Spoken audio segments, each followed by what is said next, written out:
ವರಮಹಾಲಕ್ಷ್ಮಿ ವ್ರತದ ದಿನ ವಿಶೇಷವಾಗಿ ಯಾವ ವಸ್ತುಗಳನ್ನು ಕಲಶದಲ್ಲಿ ಹಾಕಿದರೆ ಲಕ್ಷ್ಮಿ ಸ್ಥಿರವಾಗಿ ನೆಲೆಸಿ ಮನೆಯಲ್ಲಿ ಧನ ಸಂಪತ್ತು ವೃದ್ಧಿಯಾಗುತ್ತದೆ, ಯಾವ ಸಮಯದಲ್ಲಿ ಪೂಜೆ ಮಾಡಿದರೆ ಶ್ರೇಷ್ಠ, ಯಾವ ಬಣ್ಣದ ಸೀರೆ ಉಡಿಸಿದರೆ ಒಳ್ಳೆಯದೆಂದು ನೋಡೋಣ. ಸಕಲ ಸೌಭಾಗ್ಯವನ್ನು ನೀಡಿ ಮನೆಗೆ ಮಹಾಲಕ್ಷ್ಮಿ ಆಗಮಿಸುವ ಬಹಳ ಪ್ರಶಸ್ತವಾದ ದಿನವೇ ವರಮಹಾಲಕ್ಷ್ಮಿ ವ್ರತದ ದಿನ. ಈ ವರ್ಷ ಆಗಸ್ಟ್ 8ರಂದು ವರಮಹಾಲಕ್ಷ್ಮಿ ವ್ರತ ಬಂದಿದೆ. ಈ ವ್ರತವನ್ನು ಎಲ್ಲಾ ಮುತ್ತೈದೆಯರು ಭಕ್ತಿ ಶ್ರದ್ಧೆಯಿಂದ ಆಚರಿಸುತ್ತಾರೆ. ಭವಿಷ್ಯೋತ್ತರ ಪುರಾಣದ ಪ್ರಕಾರ ಲಕ್ಷ್ಮಿಯು ಕ್ಷೀರಸಾಗರದಿಂದ ಅವತಾರ ತಾಳಿದಳೆಂದು ಹೇಳುತ್ತಾರೆ. ರಾಕ್ಷಸರು ಹಾಗೂ ದೇವತೆಗಳು ಅಮೃತ ಪಡೆಯುವುದಕ್ಕಾಗಿ ವಾಸುಕಿಯ ಸಹಾಯದೊಂದಿಗೆ ಮಂದರ ಪರ್ವತವನ್ನು ಕಡಿಯುತ್ತಿರುವಾಗ ಕ್ಷೀರಸಾಗರದಲ್ಲಿ ಪರಿಶುದ್ಧವಾಗಿ ಶ್ವೇತವರ್ಣದಲ್ಲಿ ಲಕ್ಷ್ಮಿ ಉದ್ಭವಿಸುತ್ತಾಳೆ. ಲಕ್ಷ್ಮಿ ಎಂದರೆ ಶುದ್ಧತೆಯ ಸಂಕೇತವಾಗಿರುವುದರಿಂದ ಹಬ್ಬದ ದಿನದಂದು ಮುಂಜಾನೆ ಎದ್ದು ಮನೆಯನ್ನು ಶುಚಿಗೊಳಿಸಿ ರಂಗೋಲಿ ತಳಿರು ತೋರಣಗಳಿಂದ ಅಲಂಕರಿಸಿ ಅಭ್ಯಂಜನವನ್ನು ಮಾಡಿ ಶುಭ್ರವಾದ ಬಟ್ಟೆಯನ್ನು ತೊಟ್ಟು ಮಡಿಯಲ್ಲಿ ನೈವೇದ್ಯವನ್ನು ತಯಾರಿಸಲಾಗುತ್ತದೆ.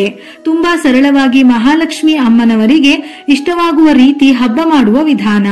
ಕೆಲವರ ಕುಟುಂಬದಲ್ಲಿ ಲಕ್ಷ್ಮಿ ಕೂರಿಸುವುದು ವಾಡಿಕೆಯಾಗಿ ಪಾಲಿಸುತ್ತಾರೆ, ಆದರೆ ಕೆಲವರಿಗೆ ಈ ಪದ್ಧತಿ ರೂಢಿಯಲ್ಲಿ ಇರುವುದಿಲ್ಲ.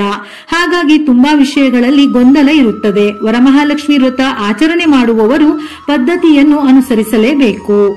ನಮ್ಮ ಅನುಕೂಲಗಳಿಗೆ ತಕ್ಕಂತೆ ಪೂಜೆ ಪುನಸ್ಕಾರಗಳನ್ನು ಮಾಡಬೇಕು, ಆದರೆ ಆಡಂಬರಗಳೇ ಮುಖ್ಯವಲ್ಲ. ಪೂಜೆಯಲ್ಲಿ ಬೇಕಾದ ಮುಖ್ಯ ಸಾಮಗ್ರಿ ಎಂದರೆ ಭಕ್ತಿ. ಆದ್ದರಿಂದ ಯಥಾಯೋಗ್ಯವಾಗಿ ಭಕ್ತಿ ವಿಶ್ವಾಸಗಳಿಂದ ಪೂಜೆಯನ್ನು ಮಾಡುವುದೇ ಅತಿ ಪ್ರಧಾನ. ತುಂಬಾ ಸರಳವಾಗಿ ಅಮ್ಮನವರನ್ನು ಆಹ್ವಾನಿಸಿ ಸರಳ ವಿಧಾನದಲ್ಲಿ ಪೂಜೆ ಮಾಡುವವರು ಈ ನಿಯಮಗಳನ್ನು ತಪ್ಪದೇ ಪಾಲಿಸಿದರೂ ಸಾಕು, ಅಮ್ಮನವರು ಸಂತೃಪ್ತಿಯಾಗುತ್ತಾರೆ. ವರಮಹಾಲಕ್ಷ್ಮಿ ವ್ರತದ ದಿನ ತಲೆ ಸ್ನಾನ ಮಾಡಿ ಶುದ್ಧವಾದ ಬಟ್ಟೆಯನ್ನು ಹಾಕಿಕೊಳ್ಳಬೇಕು. ಅಂದರೆ ಕೆಲವು ಕಡೆ ಮಡಿ ಬಟ್ಟೆ ಎಂದು ಕೂಡ ಕರೆಯುತ್ತಾರೆ. ಇಲ್ಲವಾದರೆ ಹೊಸದಾದ ಅಥವಾ ತೊಳೆದಿರುವ ಬಟ್ಟೆಯನ್ನೇ ಧರಿಸಬೇಕು. ಮೊದಲಿಗೆ ಕಲಶ ಸ್ಥಾಪನೆ ಮಾಡುವ ಜಾಗದಲ್ಲಿ ಅಷ್ಟದಳ ರಂಗೋಲಿ ಹಾಕಿ ಅರಿಶಿನ ಕುಂಕುಮ ಇಟ್ಟು ಕೈ ಮುಗಿದು ಒಂದು ತಟ್ಟೆ ಅಥವಾ 2 ಶುದ್ಧವಾದ ಬಾಳೆ ಎಲೆಯ ಮೇಲೆ 5 ಹಿಡಿ ಅಕ್ಕಿ ಹಾಕಿ ಅದರ ಮೇಲೆ ಶ್ರೀ, ಸ್ವಸ್ತಿಕ್ ಅಥವಾ ಅಷ್ಟದಳ ಪದ್ಮ ರಂಗೋಲಿ ಹಾಕಿ ಹೂವು ಇಟ್ಟು ಕೈ ಮುಗಿದು ತಾಮ್ರದ, ಹಿತ್ತಾಳೆಯ, ಪಂಚಲೋಹದ ಅಥವಾ ಬೆಳ್ಳಿಯ ಯಾವುದಾದರೂ ನಿಮ್ಮ ಶಕ್ತಿಗನುಸಾರವಾಗಿ ಕಲಶವನ್ನಿಟ್ಟು ಕಲಶಕ್ಕೆ ಪರಿಶುದ್ಧವಾದ ಮಡಿ ನೀರನ್ನೇ ಹಾಕಬೇಕು. ಅಂದರೆ ಉಪಯೋಗಿಸಿದ ಪಾತ್ರೆಯಲ್ಲಿ ಅರ್ಧ ಉಳಿದಿರುವ ನೀರನ್ನು ಉಪಯೋಗಿಸಬಾರದು. ನಂತರ ಕಲಶಕ್ಕೆ ಅರಿಶಿನ, ಕುಂಕುಮ, ಅಕ್ಷತೆ, ಅಡಿಕೆ, ಹೂವು ಹಾಕಿ ಒಂದು ನಾಣ್ಯ ಹಾಕಿ. ನಿಮ್ಮ ಬಳಿ ಇದ್ದರೆ ಬೆಳ್ಳಿ ನಾಣ್ಯ, ಗೋಮತಿ ಚಕ್ರ, ಕವಡೆಗಳು, ಕಮಲದ ಬೀಜ, ಕೆಂಪು ಕಲ್ಲು ಸಕ್ಕರೆ, ಗೋಡಂಬಿ, ದ್ರಾಕ್ಷಿ, ಬಾದಾಮಿ, ಲವಂಗ, ಏಲಕ್ಕಿ, ಲಕ್ಷ್ಮೀ ಕವಡೆ ಇವೆಲ್ಲವನ್ನು 3 ಸಂಖ್ಯೆಯಲ್ಲಿ ಹಾಕಬೇಕು. ನಂತರ ಲಾವುಂಚ ಬೇರನ್ನು ಸಹ ಸೇರಿಸಿ. ಲಾವುಂಚ ಬೇರನ್ನು ಲಕ್ಷ್ಮಿಯ ಸ್ವರೂಪವೆಂದು ಹೇಳುತ್ತಾರೆ. ಹಾಗಾಗಿ ಕಲಶಕ್ಕೆ ಲಾವುಂಚ ಬೇರನ್ನು ಹಾಕುವುದರಿಂದ ಲಕ್ಷ್ಮಿ ನಮ್ಮ ಮನೆಯಲ್ಲಿ ಸ್ಥಿರವಾಗಿ ಬೇರೂರುತ್ತಾಳೆ. ಹಾಗಾಗಿ ತಪ್ಪದೆ ಈ ಬೇರನ್ನು ಹಾಕಲೇಬೇಕು. ಇಲ್ಲವಾದರೆ ನಿಮಗೆ ಒದಗುವ ಲಕ್ಷ್ಮಿ ಸಂಕೇತದ ವಸ್ತುಗಳನ್ನು ಕಲಶದ ಒಳಗೆ ಹಾಕಬಹುದು. ಈ ರೀತಿ ಕಲಶ ಇಟ್ಟು 5 ವೀಳ್ಯದೆಲೆ ಅಥವಾ 5 ಮಾವಿನ ಎಲೆಯನ್ನು ಇಟ್ಟು ಅದರ ಮೇಲೆ ಚೆನ್ನಾಗಿರುವ ತೆಂಗಿನಕಾಯಿ ಇಟ್ಟು ಕಲಶಕ್ಕೆ ಅಲಂಕಾರ ಮಾಡಿ ಮಾಂಗಲ್ಯ ಹಾಕಿ, ಅಂದರೆ ಅರಿಶಿನದ ದಾರವನ್ನು ಸಹ ಹಾಕಬಹುದು. ಅರಿಶಿನದ ದಾರದಷ್ಟು ಶ್ರೇಷ್ಠ ಮತ್ತೊಂದಿಲ್ಲ. ನಂತರ ಗೆಜ್ಜೆ ವಸ್ತ್ರ ಹಾಕಿ ಕಮಲದ ಹೂವನ್ನು ಅರ್ಪಿಸಿ ನಿಮ್ಮ ಬಳಿ ಇರುವ ಒಡವೆಯನ್ನು ಕೂಡ ಅರ್ಪಿಸಿ ಪೂಜೆ ಮಾಡಬಹುದು. ಅಮ್ಮನವರಿಗೆ ತುಪ್ಪದ ದೀಪ ಎಂದರೆ ತುಂಬಾ ಇಷ್ಟ. ಅದರಲ್ಲೂ 5 ಬತ್ತಿಯ ದೀಪ ಅಥವಾ 2 ಕಂಬದ ದೀಪ, 1 ಕಾಮಾಕ್ಷಿ ದೀಪ, ಈ ರೀತಿ ಬೆಸ ಸಂಖ್ಯೆಯಲ್ಲಿ ದೀಪ ಹಚ್ಚಿ ಪೂಜೆ ಮಾಡಿದರೆ ಬಹಳ ಶ್ರೇಷ್ಠ. ಸೀರೆ ತರಲು ಸಾಧ್ಯವಿಲ್ಲದಿದ್ದರೆ ಬ್ಲೌಸ್ ಪೀಸ್ ಇಟ್ಟು ಕೂಡ ಪೂಜೆಯನ್ನು ಮಾಡಬಹುದು. ವರಮಹಾಲಕ್ಷ್ಮಿ ವ್ರತದ ದಿನ ತಪ್ಪದೆ ಕಾಮಾಕ್ಷಿ ದೀಪ ಅಥವಾ ಅಷ್ಟಲಕ್ಷ್ಮಿ ದೀಪವನ್ನು ಬೆಳಗಿದರೆ ತುಂಬಾನೇ ಶ್ರೇಷ್ಠ. ದೀಪಕ್ಕೆ ಶುದ್ಧವಾದ ತುಪ್ಪ ಅಥವಾ ಕೊಬ್ಬರಿ ಎಣ್ಣೆ, ಎಳ್ಳಿನ ಎಣ್ಣೆಯನ್ನು ಸಹ ಬಳಸಬಹುದು.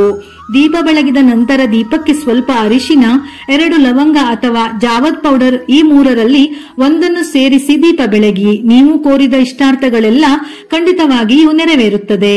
ಇನ್ನು ಈ ದಿನ ತಾಯಿ ಲಕ್ಷ್ಮಿಗೆ ತಾವರೆ ಬಣ್ಣ ಅಥವಾ ಗುಲಾಬಿ ಬಣ್ಣದ ಸೀರೆ, ಹಸಿರು, ಹಳದಿ, ಕೆಂಪು ಮತ್ತು ಕೆನೆ ಬಣ್ಣದ ಸೀರೆಗಳನ್ನು ದೇವಿಗೆ ಉಡಿಸಬಹುದು.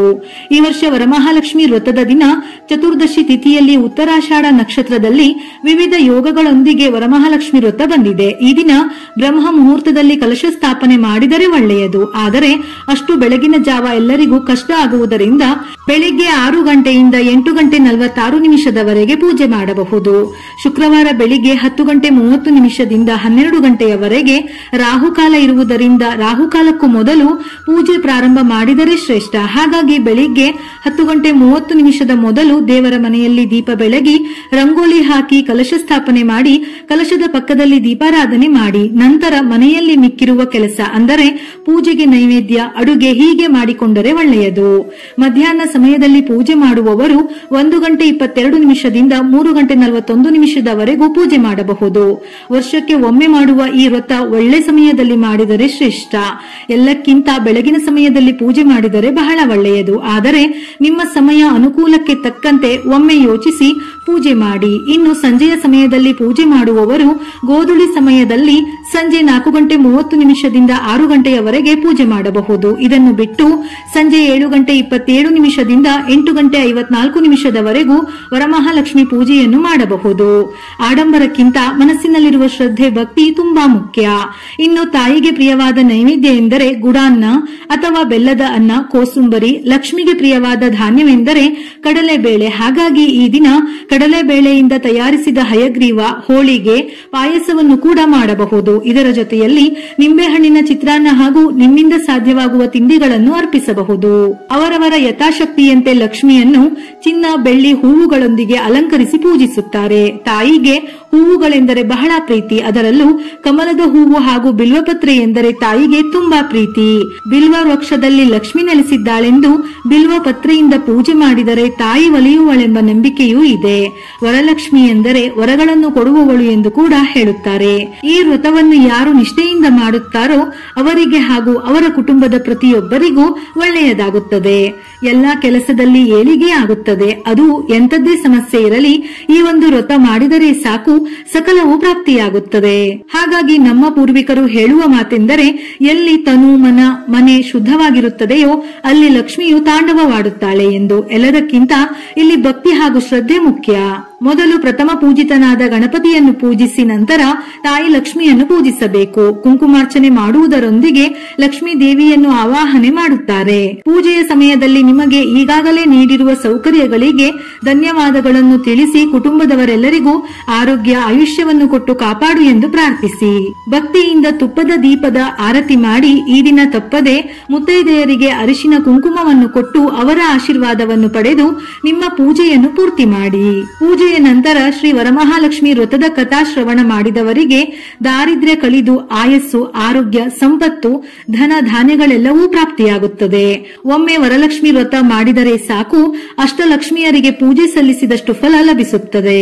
ಒಂದು ವೇಳೆ ಕಲಶ ಇಟ್ಟು ಪೂಜೆ ಮಾಡುವ ಸಂಪ್ರದಾಯ ಇಲ್ಲವೆಂದರೂ ಈ ದಿನ ಲಕ್ಷ್ಮಿ ಅಷ್ಟೋತ್ತರದೊಂದಿಗೆ ಕುಂಕುಮಾರ್ಚನೆ ಮಾಡಿ ವ್ರತದ ಕಥೆಯನ್ನು ಹೇಳಬಹುದು. ಲಕ್ಷ್ಮಿಗೆ ಸಂಬಂಧಪಟ್ಟ ಶ್ಲೋಕ ಮಂತ್ರಗಳನ್ನು ಪಠಿಸಬಹುದು ಅಥವಾ ಕೇಳಬಹುದು.